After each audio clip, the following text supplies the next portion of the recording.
Secretaría de Educación Pública.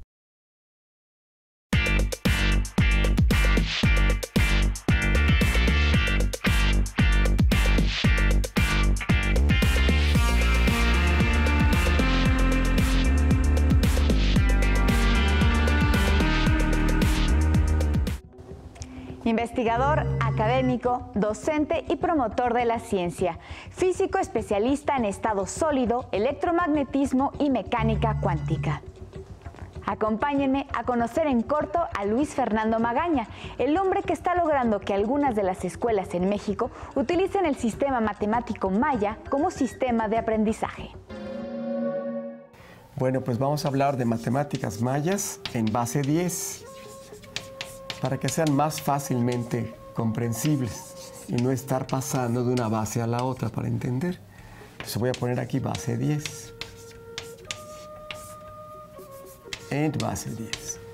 Entonces, en la notación maya el 1 simplemente es un puntito, el 2 son 2 puntitos, el 3 son 3 puntitos, el 4, 4 puntitos. Ya para el 5 tenemos una raya. El 6, raya punto, luego el 7, 5 más 2, el 8, 5 más 3, el 9, 5 más 4, y el 10 ya no son 2 rayas, sino un 1 arriba y un 0 abajo. De esta manera podemos escribir el 11 como un 1 arriba y un 1 abajo, en bloques de potencias de 10 hacia arriba. El número 13, un 1 y un 3. El 25, un 1 y un 5. Y así podemos representar cualquier número. Y dentro de esta representación, para poder hacer operaciones matemáticas tenemos dos reglitas. Primera regla.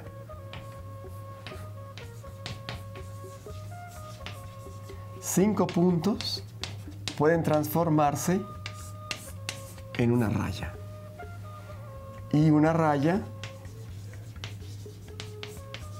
es equivalente a 5 puntos, según lo que nos convenga hacer cuando estemos realizando las operaciones. La segunda regla es, si tengo un punto en un nivel superior y lo bajo de nivel al nivel inmediato inferior, baja como 2 rayas, dejando su lugar a un caracol. Y si tengo 2 rayas en un cierto nivel, pueden subir como un punto al nivel inmediato superior, volviéndose un 1 y un 0. Con estas reglitas podemos realizar las operaciones matemáticas. Por ejemplo, podemos hacer una suma. Voy a borrar aquí para hacer una suma. Suma. Sumemos, por ejemplo, 215 más 322. ¿No? Entonces, ponemos verticalmente el 215. 2, 1, 5. Unidades, decenas, centenas. 215. Más el 322. ¿No? Unidades, decenas, centenas. Entonces, para sumar simplemente juntamos nivel a nivel. Este nivel para acá, por ejemplo, o este nivel para acá, o este nivel para acá. También podemos juntar, en lugar de la derecha sobre la izquierda, a la izquierda sobre la derecha. Vemos inmediatamente la conmutatividad de la suma, ¿no? Entonces, si juntamos estos 3 puntos pasan para acá, estos 2 puntos pasan para acá, y estos 2 pasan para acá. Y después convertimos. Aquí tengo 5 puntos, se convierten en una raya. Y ya no hay más conversiones que hacer. El resultado nos da 537. Esa es una suma muy directa. Luis Fernando Magaña Solís Nació el 24 de enero de 1949 en la ciudad de Mérida, Yucatán. Cursó los estudios de licenciatura, maestría y doctorado en física en la Facultad de Ciencias de la Universidad Nacional Autónoma de México y en la Universidad McMaster en Canadá. Actualmente es investigador titular del Instituto de Física, profesor de la Facultad de Ciencias y del posgrado de Ciencias Físicas de la UNAM. Fue fundador de la carrera de Ingeniería Física en la Universidad Autónoma de Yucatán en 1996. Fue director de la Facultad de Ciencias de la UNAM de 1998 a 2002. Durante su gestión, creó la Unidad Multidisciplinaria de Investigación y Posgrado de la Facultad de Ciencias de la UNAM en el puerto de Cizal, en Yucatán. También fue cofundador con los directores de las Facultades de Ciencias de la Universidad de Buenos Aires y de la República de Uruguay en Montevideo de la Red de Facultades de Ciencias de América Latina y el Caribe, que agrupa a más de 40 instituciones del continente americano bajo los auspicios de la UNESCO. Es miembro de la Academia Mexicana de Ciencias, de la American Physical Society, de la Optical Society of America, entre otras. Ha escrito 4 libros de divulgación científica y enseñanza, entre los cuales se encuentran Los Superconductores, del Fondo de Cultura Económica, con 4 ediciones nacionales y 1 internacional, y 3 libros sobre matemáticas mayas, Puntos, Rayas y Caracoles, las fascinantes, lúdicas y poderosas matemáticas de los mayas y el más reciente, Sayab, para aprender matemáticas, matemáticas mayas. Entre otros reconocimientos, recibió por parte del gobierno de Yucatán la medalla Pánfilo Novelo Martín, distinción por su carrera científica y por la difusión que le ha dado a las matemáticas mayas. Parecía mágico, o sea, 3 signos nada más, punto, raya y caracol, posicional, sí. Se puede hacer todo sin necesidad de memorizar nada, pura capacidad analítica se va desarrollando, entonces se vuelve un juego deductivo, analítico, muy formativo. Es el tercero de 4 hermanos. Su madre fue ama de casa y su padre fue ingeniero civil. Fernando Magaña vivió hasta los 18 años en la ciudad de Mérida, donde disfrutó de su cultura y de la naturaleza. Tenía mi padre un espíritu científico y mi madre también, aunque era más pragmática. Entonces una mezcla bien interesante para mí, ¿sí? Y como tuve la fortuna de crecer entre libros en casa, pues también la curiosidad tenía, digamos, un terreno de cultivo. Esta constante presencia de la visita a las ruinas mayas, especialmente a Uxmal. Íbamos seguido. Me fascinaba y siempre uno encontraba cosas nuevas y claro, sin guías ni nada, simplemente la curiosidad, el estar ahí, el ambiente, las piedras viejas, talladas, la simetría de las construcciones, el juego de luces, lo verde alrededor, siempre a punto de tragarse todo. Era también intrigante el Sacbé, el Camino Blanco. En fin.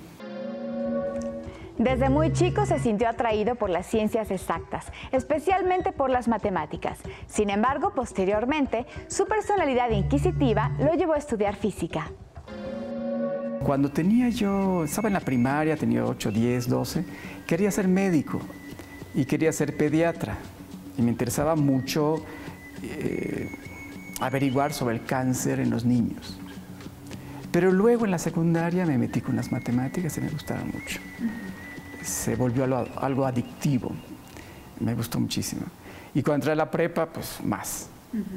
Y cuando terminé la prepa quería yo ser matemático.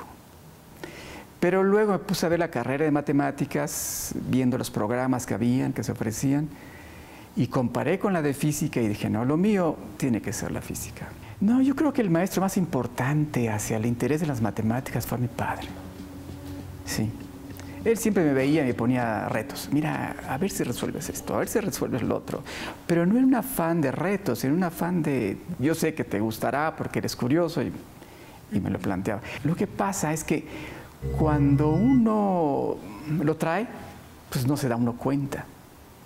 Lo siente uno natural y uno se pregunta por qué los otros no lo entienden.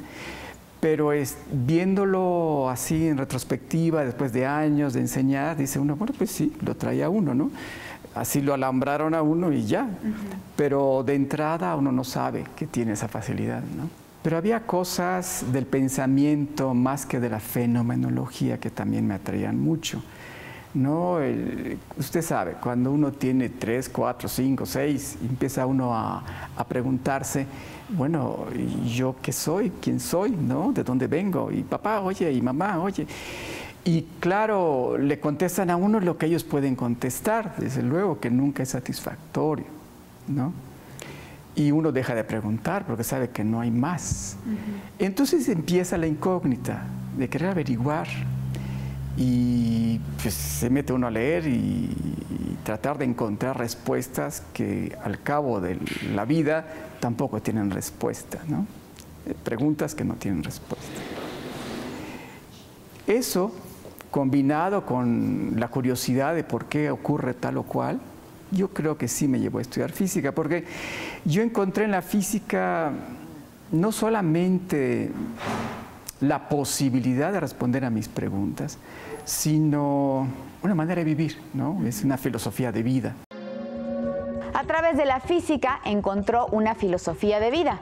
Ahí encontró una forma de satisfacer su curiosidad y de aportar y de compartir nuevos conocimientos. Al regresar, Luis Fernando Magaña nos platica sobre su llegada a la Ciudad de México y a la Facultad de Ciencias.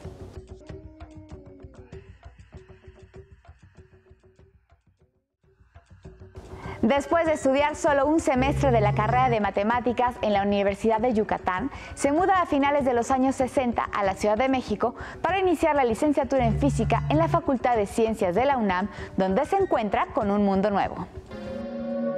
Fue fascinante porque, pues, dicho entre comillas, entre en broma y en serio, pero si bien ahora alguien que no conoce Yucatán va por primera vez, pues sí ve que es otro país, ¿no? Otra idiosincrasia, otro sentido del humor, otra manera de comer, otra manera de relacionarse con la gente.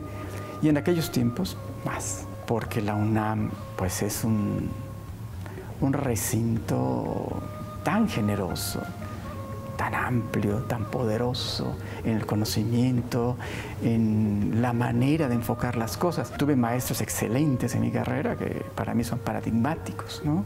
Gente que no solamente era sumamente culta, inteligente, entregada, generosa, sino además de una pieza, ¿no? Honestidad cabal y paradigmas para vivir, ¿no? Ejemplos de vida. Mientras hacía su tesis de doctorado sobre superconductividad, descubre el libro escrito en el siglo XVI, La relación de las cosas de Yucatán, de Fray Diego de Landa, quien hablaba, entre otras cosas, del sistema matemático de los mayas, tema que lo cautivó y lo llevó a estudiarlo a fondo, así como a enseñarlo a sus alumnos. Tiempo después, lo invitan a escribir un artículo sobre el tema, que se publicó en 1990 en la revista Ciencias de la UNAM. La curiosidad de saber cómo lo hacían, ¿no? Y al irlo encontrando, pues era un placer ver, oye, descubrir cómo iban ellos de una manera tan inteligente, representando los números para hacer las operaciones, con dos reglitas muy sencillas en base de 20, números muy grandes, números muy chicos. Y luego me intrigó mucho por qué se podía hacer todo como se hacía. Entonces me dediqué a hacer las demostraciones que salieron sencillas porque funcionaba el sistema. Entonces fue en un principio, meramente por placer de satisfacer la curiosidad propia. Años después, bueno, no muchos, un par de años después, de regreso, aquí en el instituto, estaba yo dando la clase de mecánica cuántica a los muchachos del doctorado. Daba yo clase de 7 a 9. Y como a las 8 ya estaban desvelados, ya estaban cansados. Entonces me ocurrió conversarles de matemáticas mayas. Vamos a hacer un descansito y vamos a, miren ustedes cómo los mayas representaban en base 20 sus números. Entonces empecé a representarles los números y estaban fascinados. Entonces se despertaban. Cuando vi yo que ya habían otra vez agarrado el paso, interrumpía matemáticas mayas y seguíamos con mecánica cuántica. Y al final del semestre ya sabían todo. Ya sabían sumar, restar, representar los números, multiplicar, dividir, sacar raíz cuadrada. Estaban fascinados, ya se lo sabían. Entonces, uno de ellos Después de que sabe su calificación de aprobado, se acerca Gerardo Ruiz. Viene y me dice, oye Fernando, yo en este momento estoy encargado de la edición de la revista Ciencias de la Facultad de Ciencias. ¿Por qué no escribes todo esto en un articulito? Lo mandamos a un árbitro para publicar en la revista Ciencias. Y yo, por quitarme de encima, le dije, sí, claro que sí, claro.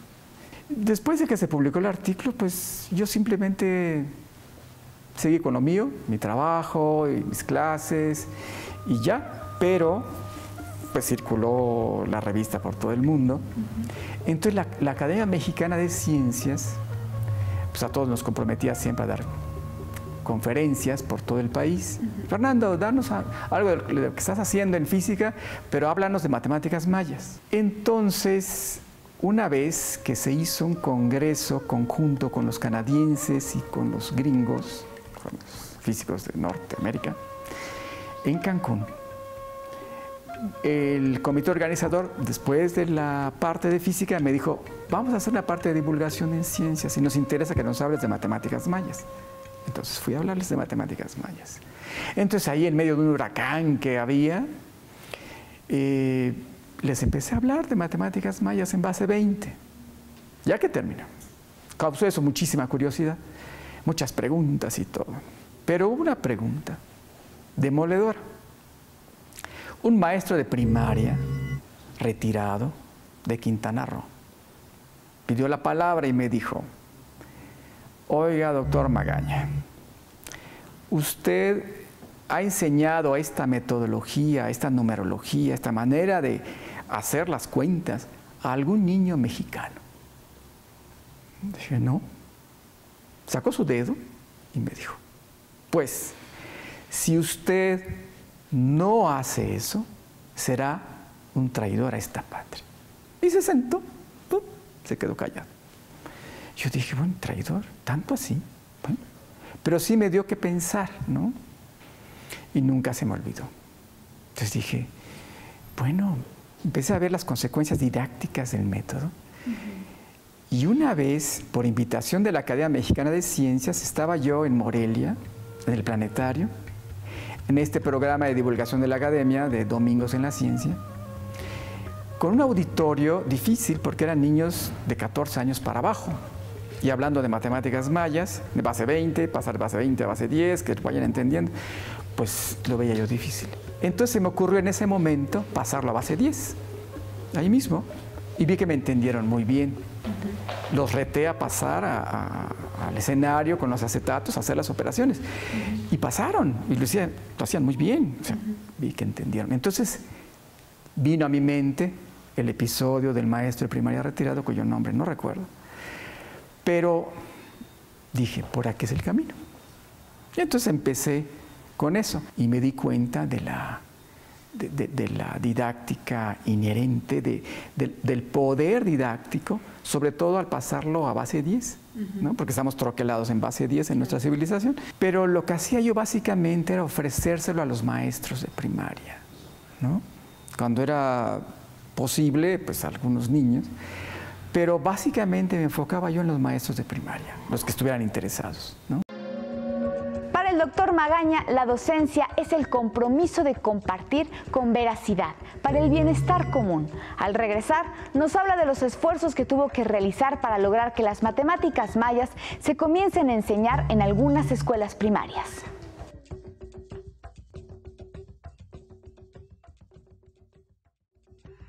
Comenzó a viajar dentro y fuera de México para dar conferencias sobre las matemáticas mayas y su poder pedagógico.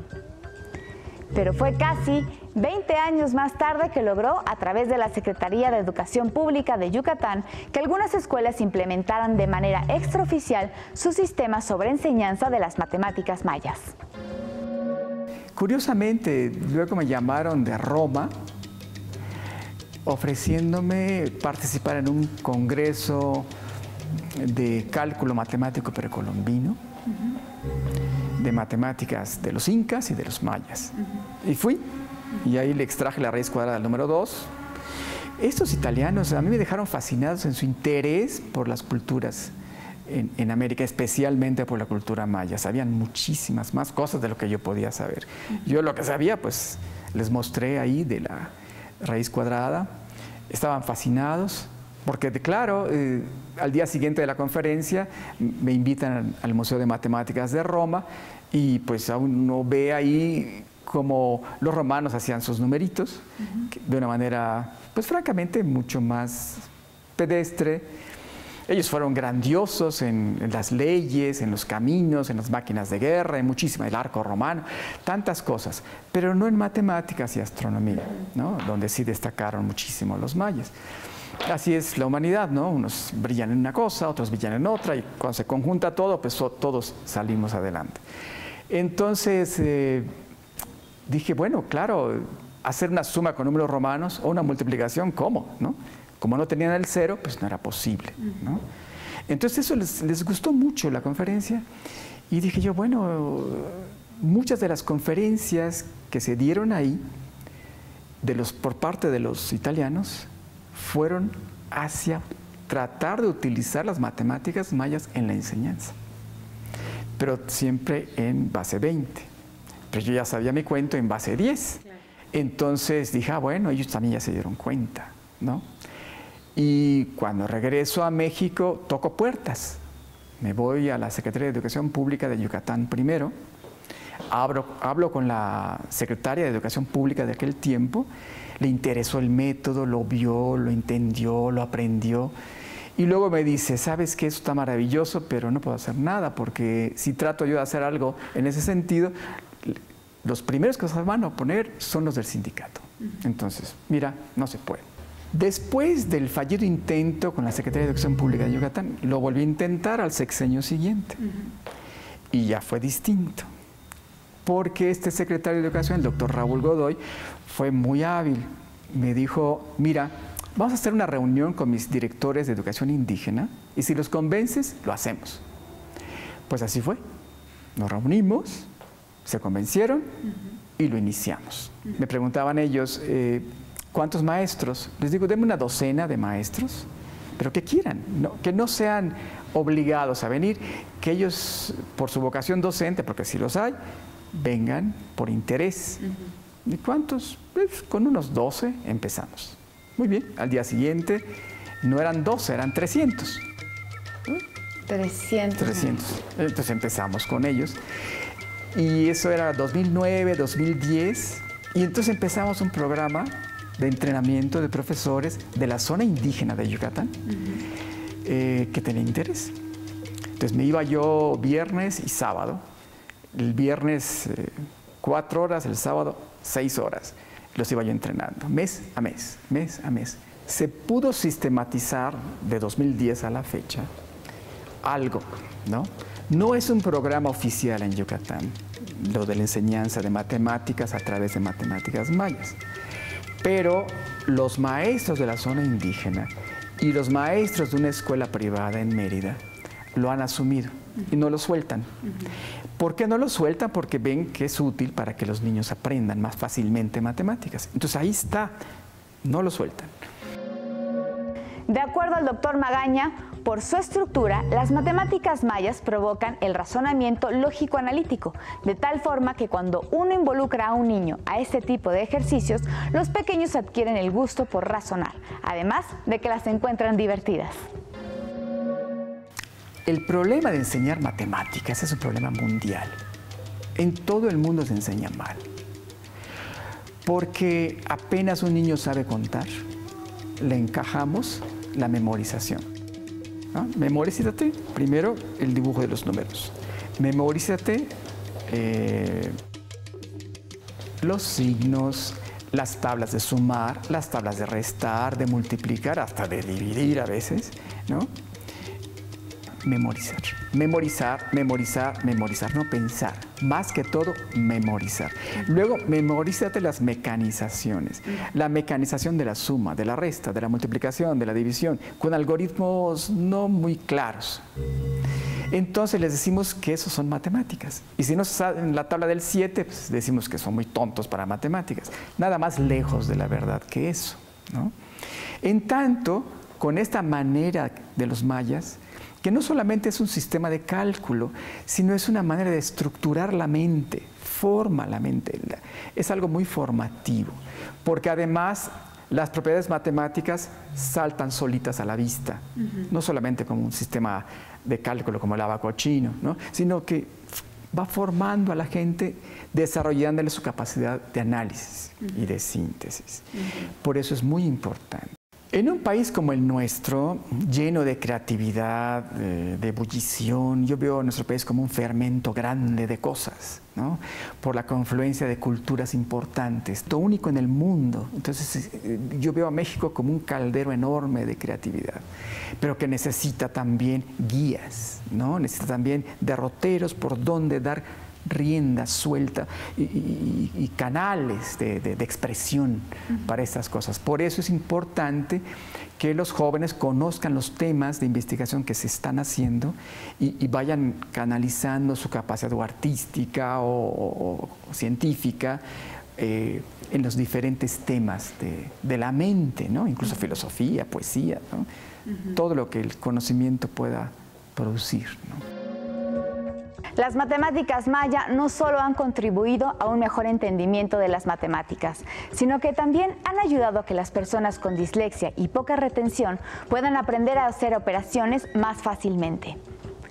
A la par de la difusión de esta metodología maya, Fernando Magaña continúa su importante labor como físico y docente de la Facultad de Ciencias de la UNAM. Le agradezco mucho su compañía y le invito a nuestra próxima emisión de En Corto, donde platicaremos con otro mexicano destacado.